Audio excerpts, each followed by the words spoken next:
And we begin this Sunday morning on day 3 of Israel's war with Iran, and Iranian retaliation fired overnight. 10 Israeli civilians killed last night as Iran targeted neighborhoods, and Israel continues its massacre on military infrastructure in Iran and Iran's ability to make a nuclear bomb. Prime Minister Benjamin Netanyahu said the operation to remove the Iranian threat to Israel will last, quote, as many days as it takes. Earlier, an Israeli official saying Israel had planned a 2-week operation to destroy Iran's nuclear capabilities. The Israeli attack beginning before dawn on Friday, when Israel launched waves of strikes against Iran's nuclear facilities and its leadership, taking out the head of Iran's Revolutionary Guard and 3 other major generals, along with 9+ scientists working on Iran's primary nuclear sites throughout the country.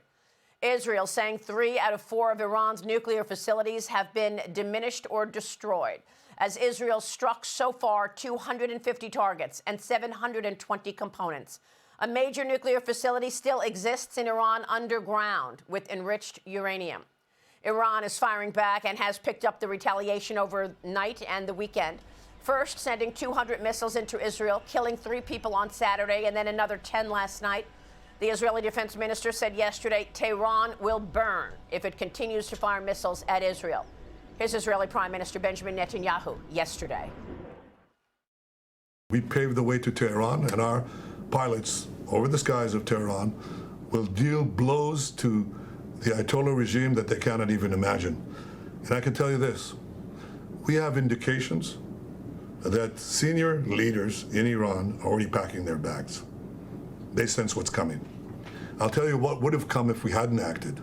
We had information that this unscrupulous regime was planning to give the nuclear weapons that they would develop to their terrorist proxies. That's nuclear terrorism on steroids. That would threaten the entire world. President Trump has been warning Iran to make a deal on its nuclear ambitions and reiterating that Iran cannot have a nuclear bomb now for several months.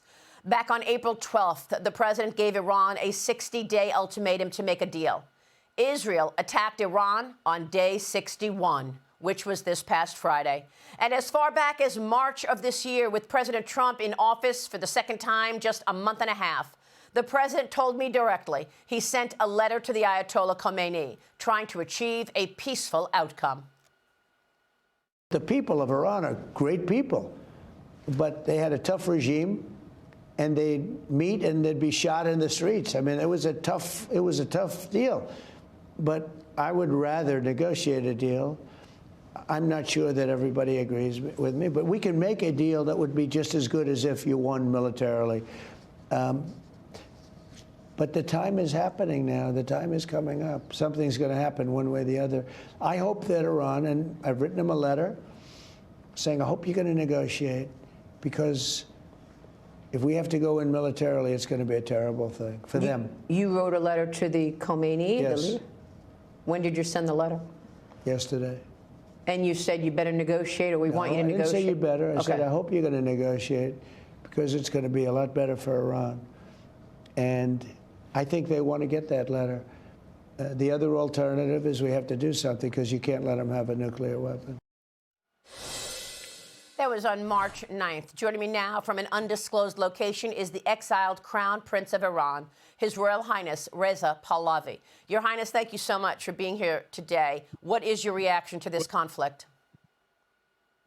Well, yeah, the first thing I need to say here is that my heart goes out to the victims, civilian victims, both in Iran and in Israel, who are unfortunately casualties of this conflict. But one thing is very clear, and I mentioned that last time we spoke, that this is not the Iranian people's war. It is Ali Khamenei's war, and he's solely and ultimately responsible for having brought this to this stage. What angers me further is that he's using my compatriots as a human shield, while he is currently hiding in some underground tunnel like a rat. And we have had reports that senior members and officials have already had their families fleeing the country to foreign destinations, perhaps even including some of his own. You heard Benjamin Netanyahu say that there are leaders that are packing their bags and leaving. Do you believe that this Iranian regime can be toppled? Absolutely. It's just a matter of time. I believe that for 44 years. It's not a matter of if, but a matter of when. But now we have a tremendous opportunity. Last time we spoke, I mentioned that the regime is at its weakest. As of last 3 days, the regime is 10 times weaker than it was 2 weeks ago. So at this stage, I think the Iranian people obviously realize that the playing field has been more equalized for them to give them finally an opportunity to rise and get rid of this regime. Because we always believe that the ultimate solution to the problem is for this regime to no longer be there. Not at the hand of foreign troops or countries, but at the hand of the Iranian people themselves. The Iranian people are the boots on the ground that we need. What they need, however, is solidarity from the free world to once and for all get rid of the problem, help Iranians overcome this regime, and put an end to all the threats that this regime has been the root cause of for decades now in the region and beyond.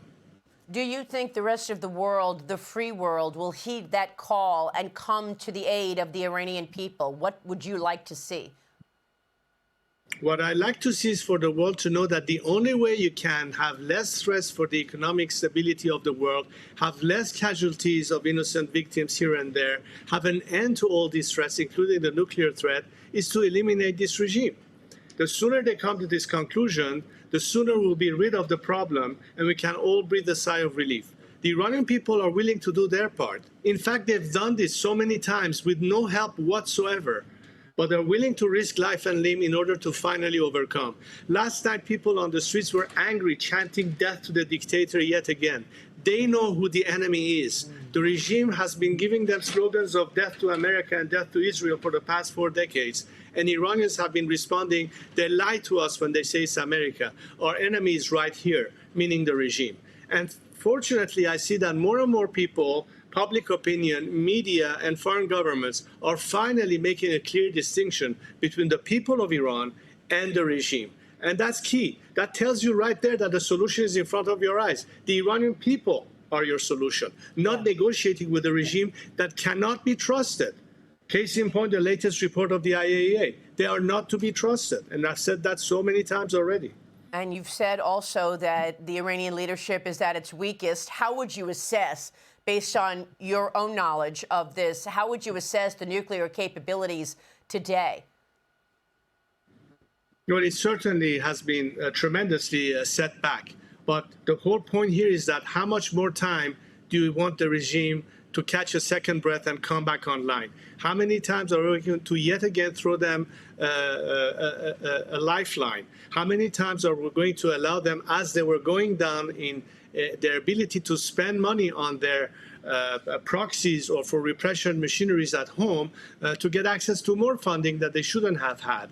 I think this is the perfect time. The G7 are meeting right now in Canada. Why not prescribe the IRGC, which is the element that has been the root cause of repression at home and terrorism abroad, as part of the kind of pressure that the world can bring? And at the same time have the parallel track, you and I have spoken about this many times already, a parallel process of maximum support. Some people have already been talking about internet interruptions in Iran that the regime has always tried to use as a tactic to make people have more difficulties communicating. Starlink and Elon Musk are trying to do their part. We need much more of that. This is how, in fact, they can help the Iranian people have a better chance to succeed, and their success will be in your own interest at the end of the day. Your Highness, Iran is apparently reaching out to several countries right now, trying to get a message to Israel to stop and put in some kind of a ceasefire. According to Israeli officials, Iranian leaders are sending messages to Israel through Italy, Azerbaijan, Cyprus. They may be using Qatar and Oman to relay signals to the United States. What is your message to those countries? I think, again, if the fundamental argument is that the source and the root cause of all the problems and all the threats is directly linked to the survivability or the continued survival of this regime this far, the quickest way to eliminate all these problems is to put an end to this regime. If out of desperation they're begging for yet again another life insurance, I think they had plenty of opportunity to come clean.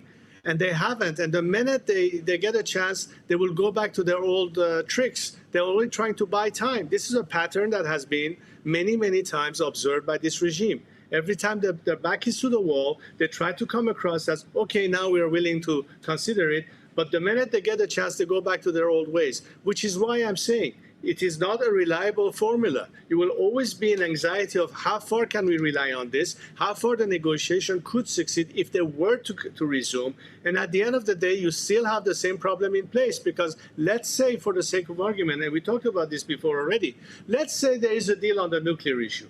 What about terrorism?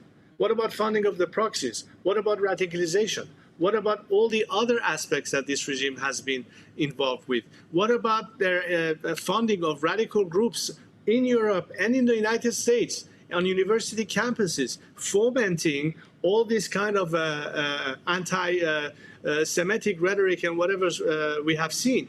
This is Ali Khamenei's regime yet again. The Iranian people, on the other hand, want to have cordial relationship with our neighbors, whether it's the Israelis or the Saudis or the rest of the Persian Gulf in our neighborhood, because unlike this regime that survive on warmongering and celebrate martyrdom, we want to celebrate peace and brotherhood and life. And that's the difference. Invest on the Iranian people. After 46 years of trying the other way around, give the Iranian people this time a chance to put an end to all the problems. To free themselves, which is my mission in life.